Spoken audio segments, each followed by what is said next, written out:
I knew something had shifted the moment my future mother-in-law handed me the dishcloth instead of a glass of wine. Not a dramatic moment. Not a scene anyone would notice from the outside. She was moving quickly through the kitchen, her hands full, and she simply held it out to me the way you'd hand something to the person standing nearest the sink. Useful. Casual. Like I belonged in that role naturally. I took it without a word, dried a bowl that didn't need drying, and stood there thinking, this is exactly what I came to see. But that moment came later. Before that, there was the drive, the small talk, the careful smile I had been practicing since Daniel first mentioned Sunday dinner. Let me go back to the beginning, because the beginning matters here. I met Daniel at a trailhead outside Canmore. Late September, the kind of Alberta morning where the light comes sideways through the larches, and everything looks briefly perfect. He was struggling with a topographic map that had been folded wrong one too many times, and I offered to help. We talked for 3 hours on the trail and exchanged numbers at the parking lot. He texted that same evening. By our 4th date, he knew I worked in medicine. By our 8th, he knew I was based in Calgary. He knew I kept unusual hours, that I sometimes canceled plans with very little notice, that I carried myself in a way he once described as quietly certain. What he did not know, because I never said it plainly, was exactly what I did or how senior I was.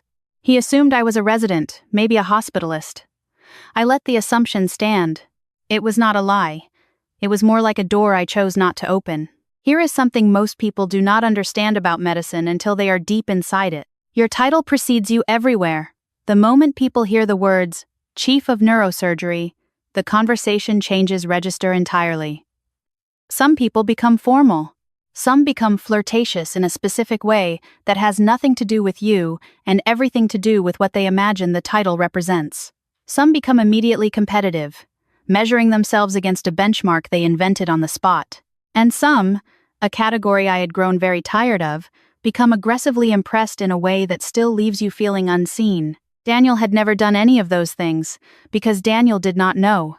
He talked to me like a person. He disagreed with me about small things without apology. He once told me, very earnestly, that I was wrong about a hiking route, and he was correct, and neither of us made a thing of it. That was so rare I almost mentioned it to my department head. By the time he introduced me to his family after 11 months together, not telling him felt less like an omission and more like a quiet protection of something I did not want to lose. He told me his parents were straightforward people. His father had spent 30 years in municipal contracting in Red Deer before retiring. His mother ran the administrative side of a small landscaping business. They had worked hard their whole lives, Daniel said, and they were proud of it. They would like me, he said. I smiled and agreed to come for Sunday dinner and said nothing else. His parents lived in a newer subdivision just outside Red Deer. The house was large and well-maintained, double garage, a truck in the driveway, a vegetable garden along the south fence that had clearly been tended with real care. I noticed that immediately.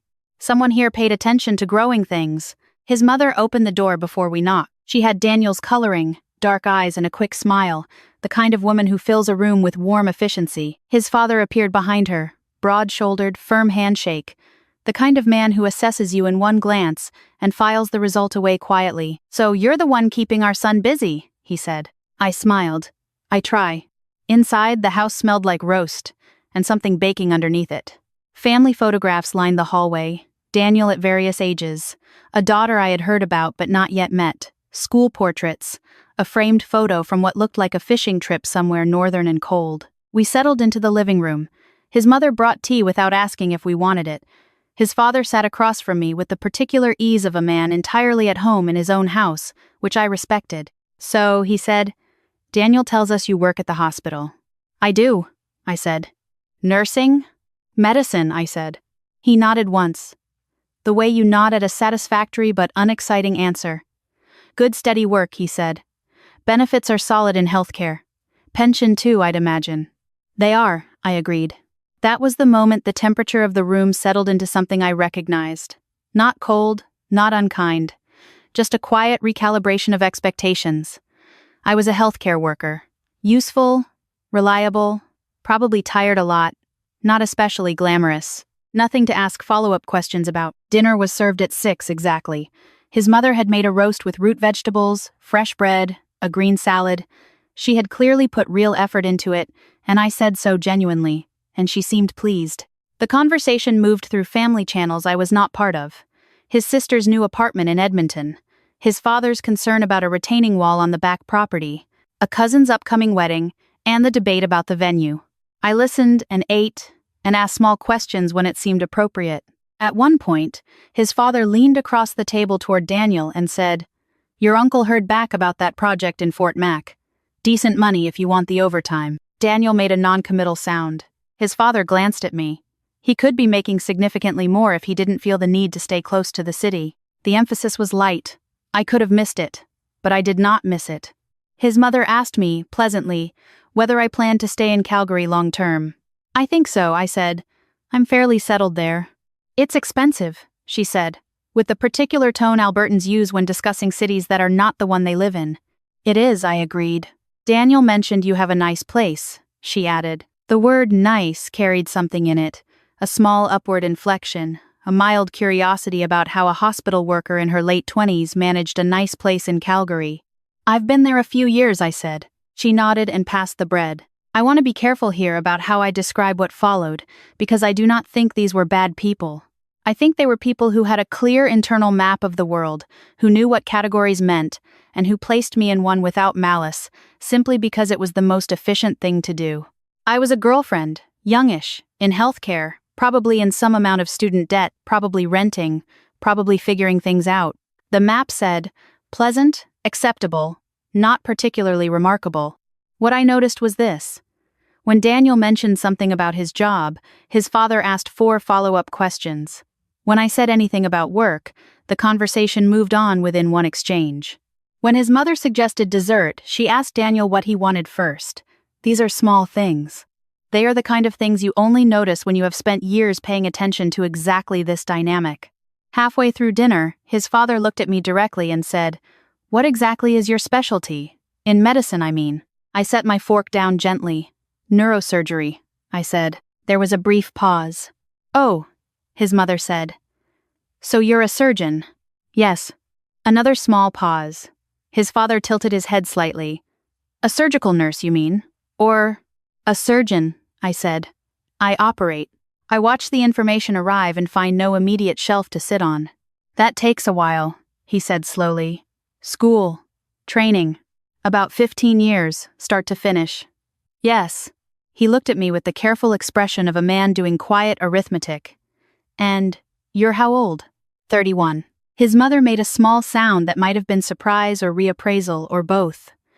Daniel had gone very still beside me. "Chief of Neurosurgery," I added, because I had started and it seemed wrong to stop in the middle. "At the foothills."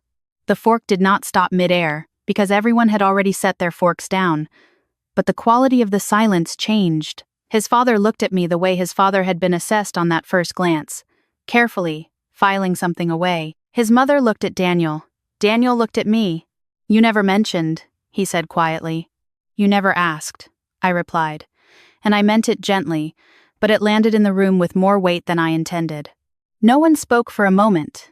Then his father said, "Well, I'll be damned," in a voice that was not unfriendly, but was clearly reconstructing something significant in real time. What happened next was something I had not anticipated, even though I should have. They became extremely effortfully gracious. His mother disappeared into the kitchen and returned with a different dessert plate, the decorative ones that had clearly been waiting in a cabinet for a more important occasion. His father straightened in his chair. The questions that came now were careful, admiring, slightly formal. How long had I been at the foothills? Was I involved in research? Had I considered teaching? Did I know so-and-so who had a procedure at that hospital 2 years ago? The conversation had not become warmer. It had become more correct. Daniel barely spoke. He kept glancing at me with an expression I had seen on people before but had hoped not to see on him. The expression of someone recalculating. After dessert, his mother brought out coffee, and the good cups, the ones that match a saucer. His father sat forward and said, with what I think was genuine sincerity, "You must have worked incredibly hard."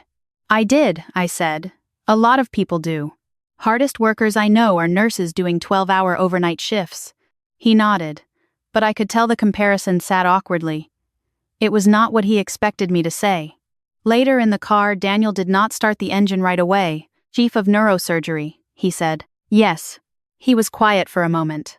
Why didn't you tell me? I watched the subdivision lights pass slowly across the windshield. Because I wanted to know who you were before you knew who I was.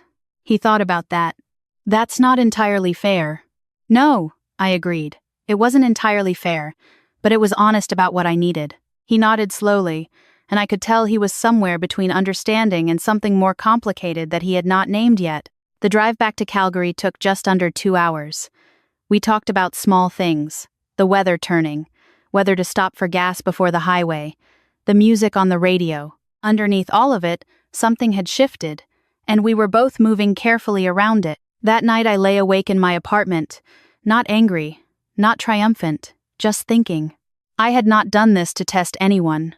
I want to be clear about that. But I had been honest with myself, sitting in that dining room while his mother handed me the dishcloth and his father explained the value of steady work, that I was paying attention, not calculating, paying attention. There is a difference, and it matters. What I had seen was not cruelty. It was assumption, which, as I have said before, is almost harder to address because it asks so little of itself. The next morning Daniel called early. "My mom wants to know if you'd come for lunch next weekend," he said. I was quiet for a moment. "Why?" I asked.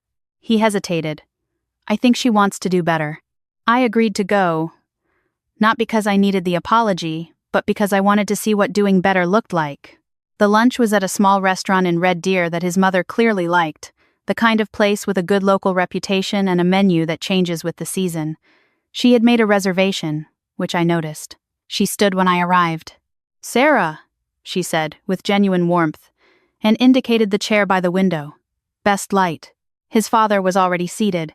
He rose briefly, which he had not done the previous Sunday. The conversation was different. More careful, yes, but also more curious in a direction that felt real. His mother asked about my training, not in an impressed way, in an interested way. His father asked about the nature of neurosurgery in a way that suggested he had spent some time thinking about it, or perhaps reading about it, since Sunday. At one point he said, I looked up the foothills. "That's a teaching hospital." "It is?" I said. "I teach residents." He nodded. Then he said something I had not expected. "I think we made some assumptions on Sunday." "You did," I said, not unkindly. He accepted that without defending it. It wasn't right. "No," I agreed, "but I understand how it happens." He looked at me carefully. "Do you?" "I've done it myself," I said. "Everyone has. The problem isn't the first assumption. The problem is what you do when someone doesn't fit it." His mother looked down at her coffee. His father nodded slowly. Daniel watched us quietly. That evening, Daniel and I sat on the couch in my apartment for a long time without the television on. "My dad called me on the way home," he said. "What did he say?" Daniel thought for a moment. "He said he was glad you came back." I smiled faintly. "That's something." He was quiet for a moment. Then, "I'm trying to figure out something." "What?" "Whether I would have asked you more questions," he said, "if you'd told me sooner." I looked at him. "Would you have?" He was honest. "I don't know. Maybe the wrong questions." That answer told me more than reassurance would have, because the right answer was not I would have treated you exactly the same. The right answer was what he had just said, the acknowledgement that knowing changes the shape of your curiosity whether you mean it to or not. "I didn't tell you," I said, "because I've been asked about my work at every single dinner party, every first date, every family event since I was 26. People either become very interested in a way that feels like collecting something, or they become strange and stiff, or they ask if I watch Grey's Anatomy. I just wanted a version of dinner where I was a person first." He was quiet. Then, "I think I understand that now." "I know you do," I said. "I'm just not sure you understood it before Sunday." He flinched slightly. "That's fair." We sat with that for a while. Over the following weeks his parents tried. I want to give them that clearly. His mother sent a message asking whether I had any dietary preferences before the next visit. His father forwarded an article about a surgical innovation and said he thought I might find it interesting. They were doing the visible work of revision, and I respected it. But I noticed something that I could not unfocus from once I had seen it. Their attention had become proportional to their knowledge. The warmth was genuine, but its volume had been turned up by information they now possessed. And while I understood this as a human thing, a very human thing, it also meant that their previous indifference had been just as proportional. The dishcloth, The pension comment?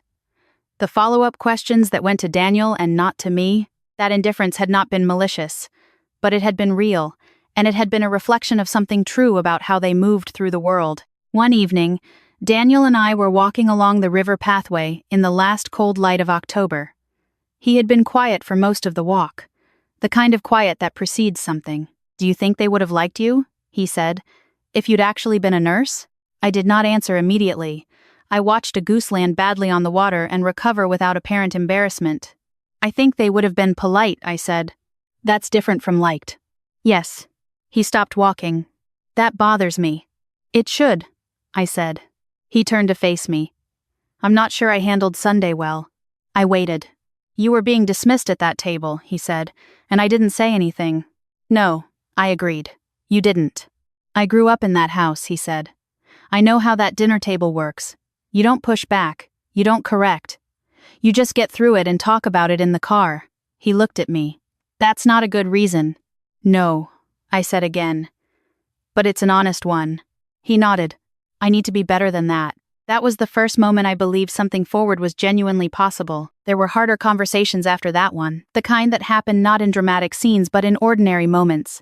Doing dishes, waiting for coffee, sitting in the car outside a grocery store with the engine off because neither of us wanted to go inside yet. He told me once that he had felt briefly, on the drive home from that first Sunday dinner, something he was ashamed of. Not pride exactly. Something smaller and stranger. A sense that my title had added something to him, that he was now the partner of someone notable. He said it with real discomfort. "I know that's wrong," he said. "It's human," I told him. "It's still wrong." "Yes," I said, "but the fact that it made you uncomfortable means something." He shook his head. "I want to be with you because of who you are, not because of what you're called." "I know," I said. "That's why I told your parents and not the other way around." He looked at me. "What do you mean?" "I mean, I gave your family the chance to show me who they were first," I said. "Before they knew. Because the version of people you get before they're trying to impress you, that's the real version. That's the one you have to decide about." He was quiet for a long time. Then, "And what did you decide?" I looked out the window at the parking lot. The ordinary Saturday afternoon light, people pushing carts, a child running ahead of her parent. "I decided they're people who are capable of growing," I said. "That matters more than who they were at the beginning." He reached across and took my hand, and did not say anything else. And that was enough. The following spring, we had dinner at his parents' house again. His sister was there this time, home from Edmonton for the long weekend. She was warm and direct and asked me almost immediately about my work with a curiosity that felt completely uncalculated, the kind that comes from genuine interest rather than social navigation. I liked her immediately. His father made the roast this time. He had apparently been practicing. After dinner, while Daniel and his sister were doing the dishes, his father sat across from me in the living room with 2 cups of tea and said something that I have thought about many times since. "I've been a contractor for 30 years, he said. "I've worked with a lot of people, and I'm good at reading them fast, because on a job site, you need to know quickly who you can rely on." I nodded. "I read you fast on that first Sunday," he said. "And I was wrong." "You weren't wrong about everything," I said. He raised an eyebrow. "You were right that I work hard," I said. "You were right that I take my job seriously. You just assigned all of that to a category you'd already closed."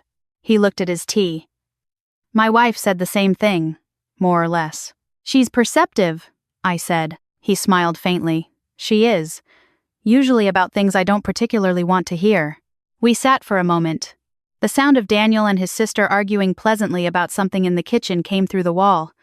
"I don't need you to think highly of me because of my title," I said. "I just need to know that how you treat me on a Sunday when you think I'm ordinary is the same as how you treat me when you think I'm remarkable." He was quiet for a long moment. "That's a high standard," he said. "It's the only one that matters," I replied. He nodded slowly. Not the nod of a man agreeing to be polite, the nod of a man actually thinking.